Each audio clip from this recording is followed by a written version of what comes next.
Meanwhile, billionaire Elon Musk is back in the news again. In his latest tweet, he has said that the misunderstanding over Twitter possibly being removed from Apple's App Store. Tesla's Elon Musk is hailed as a visionary despite the company's financial and production challenges, while Apple's Tim Cook, despite the company's near $1 trillion market cap, is often not being as innovative as his predecessor Steve Jobs. Elon Musk and Tim Cook, two of the most influential tech giants, have long held dominant positions in Silicon Valley. Known for their groundbreaking work with Tesla and Apple, respectively, their rivalry has simmered beneath the surface for years. But no one expected the feud to escalate in such a dramatic fashion. With tensions rising, the relationship between these two industry leaders reached a boiling point. Let's check out why Elon Musk hates Tim Cook. A young man with a dream. Everybody knows about Elon Musk, but who is Tim Cook and how did he rise so much that Elon hates him? Tim Cook's childhood, early life, and education shaped the person he would later become. Born in 1960 in the small town of Robertsdale, Alabama, Tim was raised in the southern part of the United States, an area known for its tight-knit communities and traditional values. This environment would play a significant role in shaping his character and work ethic in the years to come. Growing up in a modest family, Tim's father was a shipyard worker and his mother worked at a pharmacy. From an early age, Tim was taught the value of hard work. His parents emphasized the importance of education and instilled in him the idea that success wasn't handed to anyone, but earned through perseverance and dedication. This sense of responsibility and diligence would stay with him throughout his life. Tim's upbringing was rooted in simplicity, with his family living in a small house in Robertsdale. His parents were not wealthy, but they made sure to provide their son with a solid foundation for success. Tim's early exposure to hard work came from watching his father, who spent long hours at his job, as well as his mother's determination to manage the household effectively. This work ethic was something Tim would later reflect on in his career, recognizing it as the basis for many of his own personal and professional decisions. As a young child, Tim was very curious and showed an interest in a variety of subjects, particularly in academics. He was not particularly athletic, but he excelled in his studies, showing an early aptitude for problem-solving. Tim's teachers and peers alike recognized his intelligence and determination, qualities that would define him in his later years. Tim attended Robertsdale High School, where he continued to stand out academically. He was known for his quiet nature, but his intelligence and work ethic made him a standout student. Although he was not the most outspoken individual in school, Tim's focus on his studies and his ability to solve problems with a logical and methodical approach earned him the respect of his peers and teachers. It was during these years that Tim first realized that his interests lay in the realm of science and technology. His curiosity about how things worked, combined with a desire to improve processes, set him on a path that would eventually lead him to pursue higher education. After graduating high school, Tim decided to attend Auburn University in Alabama. Auburn was known for its strong engineering program, and Tim saw it as the perfect place to further his education. He enrolled in the university's industrial engineering program, a decision that would play a key role in shaping his future career. Industrial engineering, which focuses on optimizing complex systems and processes, appealed to Tim's problem-solving nature. During his time at Auburn, he excelled in his studies, and his professors noted his ability to break down complex problems and find practical solutions. He was dedicated to his academic pursuits and focused on developing the skills that would later become integral to his career. While he was not known for being particularly social or involved in campus life, Tim's commitment to his education was clear. He graduated with a Bachelor of Science in Industrial Engineering in 1982, a degree that would lay the groundwork for his future endeavors in technology and management. After completing his degree at Auburn, Tim's next step was to further his education. He decided to pursue a Master of Business Administration from Duke University's Fuqua School of Business. This decision was influenced by his growing interest in the intersection of technology and business and the desire to gain the knowledge and skills necessary to navigate the corporate world. At Duke, Tim's academic excellence continued to shine, and he earned a reputation as a focused and diligent student. I earned my degree from the Fuqua School in 1988.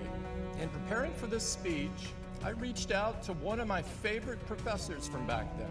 Bob Reinheimer taught this great course in management communications. During his time at Duke, Tim became more aware of the role that technology was beginning to play in business. He was exposed to new ideas and ways of thinking that broadened his understanding of how technology could be leveraged to improve processes and drive innovation. This was a pivotal moment in Tim's life, as it solidified his belief that technology and business could work hand in hand to create value and solve problems. The MBA program at Duke equipped him with the skills and knowledge that would later allow him to take on leadership roles in the business world. Upon completing his MBA in 1988, Tim entered the corporate world, starting a career that would eventually take him to the highest levels of leadership in the tech industry. However, his early education and experiences were essential in shaping his approach to management and leadership. The combination of his industrial engineering background and his business education gave him a unique perspective on how to approach problems, optimize systems, and manage teams. It also influenced his philosophy on leadership, emphasizing the importance of hard work, integrity, and the value of continuous learning. Tim's early life and education laid the foundation for his future successes. His upbringing in Robertsdale taught him the importance of perseverance and hard work. Growing up in Baldwin County and Robertsdale provided me a solid foundation and grounding that has remained with me for a lifetime. And his academic journey provided him with the tools to tackle complex problems and lead organizations effectively. But we can see the clear difference as Elon even abandoned his studies so he could jump into Silicon Valley, compared to Tim, who is more composed. Was this the reason for their beef? The beginning of Apple? Tesla and SpaceX are well known around the globe as Elon is an avid ambassador. Everyone knows about Apple too, but how did this company start? Apple's journey began in a garage, in a place many would never have thought to be the birthplace of a global tech giant. But for Tim Cook, the story of Apple's early years is about the vision of two men, Steve Jobs and Steve Wozniak, and how their determination and innovative spirit turned a small project into a revolutionary force in the world of technology. The year was 1976, and Steve Jobs, who had been working at Atari, and Steve Wozniak, an electronics whiz who had been building gadgets for years, saw an opportunity. Wozniak was the technical genius behind the idea, and Jobs had the vision to turn it into a product that could be sold. Their initial collaboration started as a hobby, but they quickly realized the potential of what they were creating. They weren't just building computers, they were laying the foundation for something that would change the way the world interacted with technology forever. One of Elon's reasons why he doesn't like Tim is probably because he wasn't in Apple from the beginning. He didn't experience the struggles Jobs and Woz, two people Elon respects highly, went through. At the time, computers were not personal devices. They were large, complicated machines that only a select group of scientists or engineers could use. Wozniak, a self-taught electronics expert, was determined to make computers more accessible and affordable for everyday people. He developed a unique design for a personal computer, one that would be smaller, more user-friendly, and not nearly as expensive as the bulky machines on the market. And it's certainly not an 1984-ish vision at all. It's just going to be very gradual and very human and will seduce you into learning how to use it. Jobs, on the other hand, had the foresight to recognize that the idea of a personal computer could have wide-reaching appeal. The result of their collaboration was the Apple I, the first product that bore the Apple name. It was a simple board that could be put together and used as a personal computer. It didn't come with a case, keyboard, or monitor, and it required users to assemble many of the components themselves. But for those willing to take on the challenge, The Apple I was a breakthrough. Jobs and Wozniak sold the first batch to a local electronics shop, where it quickly gained attention. The initial success of the Apple I was enough to convince Jobs and Wozniak that they were onto something special. They realized that for their vision to become a reality, they needed to make a computer that was complete, easy to use, and ready to be sold to a broader market. That's when the idea for the Apple II came into play. The Apple II was a far more advanced product than the Apple I. It came with a sleek plastic case, a built-in keyboard, and color graphics. The Apple II was a pivotal event. It was the first financially successful personal computer. It also included an essential feature for its time. It was ready to use right out of the box. The Apple II was a game changer. Released in 1977, it was one of the first fully assembled personal computers to be sold, and it quickly became a commercial success. The company, which had been started in a small garage, began to gain traction. Apple was now a real business, and it was poised for growth. By 1978, Apple had moved into a larger space, and the company started to expand its workforce. The Apple II was so successful that it made Apple a serious player in the tech industry. The success of the Apple II also brought the company its first taste of real recognition. It was one of the first personal computers to be widely available in stores and had the distinction of being one of the first computers to support applications like spreadsheets and word processing software. Its user-friendly design and ease of use set it apart from its competitors, making it the go-to option for individuals and businesses alike. The person who watched this company grow and admired from the sidelines was young Elon Musk, a child with a big interest in technology. As the 1980s rolled in, Apple continued to innovate. Jobs and Wozniak, although their personal partnership had its ups and downs, were committed to advancing the company. One of the next major milestones in Apple's journey was the development of the Macintosh, which would introduce a new era of computing. Unlike previous computers, which relied on a command line interface, the Macintosh introduced a graphical user interface which made computing more accessible for people who didn't have technical expertise. It was revolutionary. However, the launch of the Macintosh in 1984 was met with mixed reactions. Despite its innovation, it was initially slow to catch on with consumers. The price point was high, and the market was still adjusting to the idea of personal computers being something more than just a tool for businesses or tech enthusiasts. Tim Cook joined Apple in 1998 as Senior Vice President for Worldwide Operations. His role was pivotal in transforming Apple into the global powerhouse it is today. Tim's expertise in supply chain management and operations allowed him to streamline Apple's processes, significantly improving efficiency and reducing costs. His approach to managing the company's inventory helped Apple avoid the common pitfalls of overproduction, leading to better profit margins. When Steve Jobs resigned as CEO in 2011 due to health issues, Tim was appointed as the new CEO. Under his leadership, Apple expanded its product range and maintained its position as a leader in the tech industry. Was it because he took over from Steve, or because Elon saw him as competition, that the beef started? Tim Cook taking over. Tim's rise to CEO of Apple is a story about more than just taking over a company. It's about leadership, adaptability, and knowing when to take charge.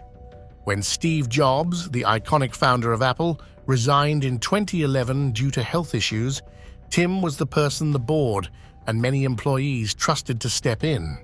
The transition was significant, not only for the company, but for the tech industry as a whole. The moment Steve stepped down, it wasn't just about a change in title, it was about a shift in how Apple would approach the next chapter. Before becoming CEO, Tim had been with Apple for over a decade, working in the background as Chief Operating Officer. In that role, he had already demonstrated his ability to lead, particularly in operations, supply chain management, and global sales. Tim's approach was methodical and focused on efficiency, and his calm demeanor stood in In many ways, he was the steady hand behind the scenes who made sure Apple's operations ran smoothly, which helped the company become the powerhouse it is today. The shift from Steve Jobs to Tim Cook was a monumental moment, but it didn't mean a radical departure from the company's core values. Apple was still deeply rooted in innovation, design, and delivering high-quality products to consumers. However, Tim's leadership brought a different perspective to the company's culture, operations, and strategy. Tim's leadership style has been described as more methodical and calm, compared to Steve's more passionate and sometimes volatile approach. Steve was known for his perfectionism and his ability to push his team to deliver groundbreaking products. Tim, on the other hand, is known for his measured, practical approach.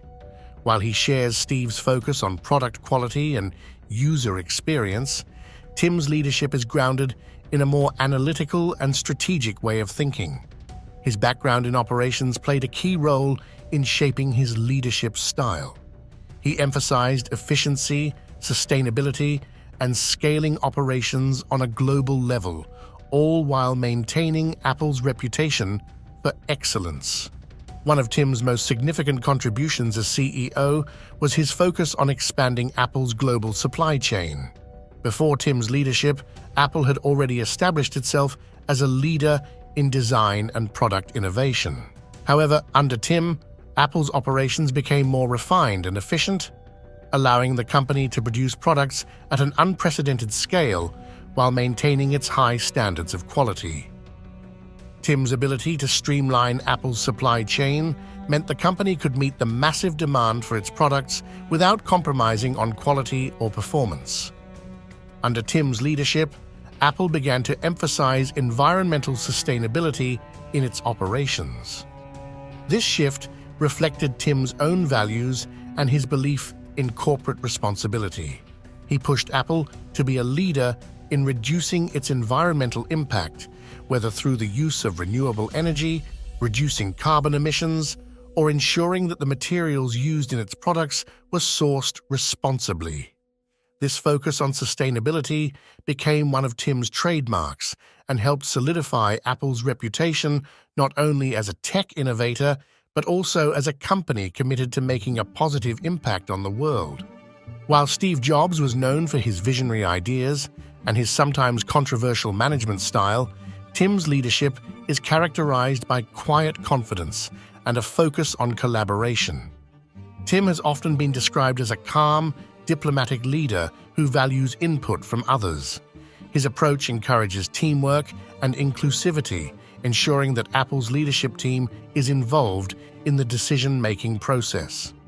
This leadership style has helped foster a culture of collaboration within the company, allowing for a wide range of ideas and perspectives to come together in the development of new products and services. Tim also brought a new sense of openness to Apple, particularly in his public stance on social issues. Under Tim, Apple has taken stronger positions on issues like privacy, equality, and human rights. He has been outspoken about the importance of protecting user privacy and has resisted government pressures to compromise on that stance. Tim's leadership has helped Apple navigate challenges in an increasingly complex world of data security and privacy concerns. Every app, including our own, must share their data collection and privacy practices. Tim's leadership style emphasizes long-term vision over short-term gains.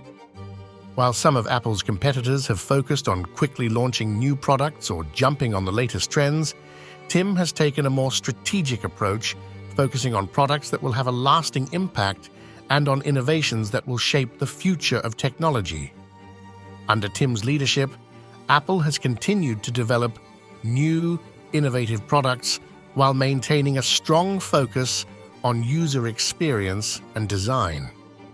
One of the key moments in Tim's tenure as CEO came in 2014 when Apple introduced the Apple Watch. It was a product that not only represented a new category for the company, but also highlighted Tim's ability to think beyond the core business of smartphones and computers. The Apple Watch was not only a technological innovation, but it also fit into Tim's broader vision of health and wellness. It's also a comprehensive health and fitness device. While Apple's hardware products, such as the iPhone, iPad, and Mac, have always been the company's core offerings, Tim recognized the importance of services as a growth area. Under his leadership, Apple shifted towards creating a more balanced revenue stream by expanding into services like the App Store, Apple Music, iCloud, and later, Apple TV. This move helped Apple diversify its business, ensuring that the company could weather any potential downturns in hardware sales while continuing to innovate in the digital services space. Another important thing Tim brought to Apple was Elon Musk's hatred toward the company. Why Elon hates Tim? Elon Musk and Tim Cook are two of the most well-known figures in the tech world, and over the years, their relationship has been anything but straightforward. While both men lead some of the most innovative companies in the world, they have had their fair share of tensions, especially when it comes to their personal and professional differences. Their complicated relationship is not only shaped by their contrasting leadership styles, but also by a series of events and business decisions that have led to friction between the two. To understand why Elon Musk has had such a complicated, at times antagonistic relationship with Tim Cook, it's important to first look at their different approaches to business and innovation. Elon is known for his bold, disruptive, and often unpredictable style. His companies push the boundaries of technology, from electric cars and space exploration to AI and neural interfaces. He is a visionary who thrives on risk and takes huge bets in hopes of changing entire industries. His leadership is intense, and he demands the same from his teams, often pushing them to meet aggressive deadlines and targets. Tim Cook, on the other hand, has been the steady hand guiding Apple through its expansion into services, wearables, and other categories. Tim is methodical, measured, and focused on operational efficiency. His leadership style contrasts sharply with Musk's. While Elon is known for his long-term vision and willingness to embrace risk, Tim's approach focuses on refining and perfecting products, with an eye towards sustainability and strategic growth.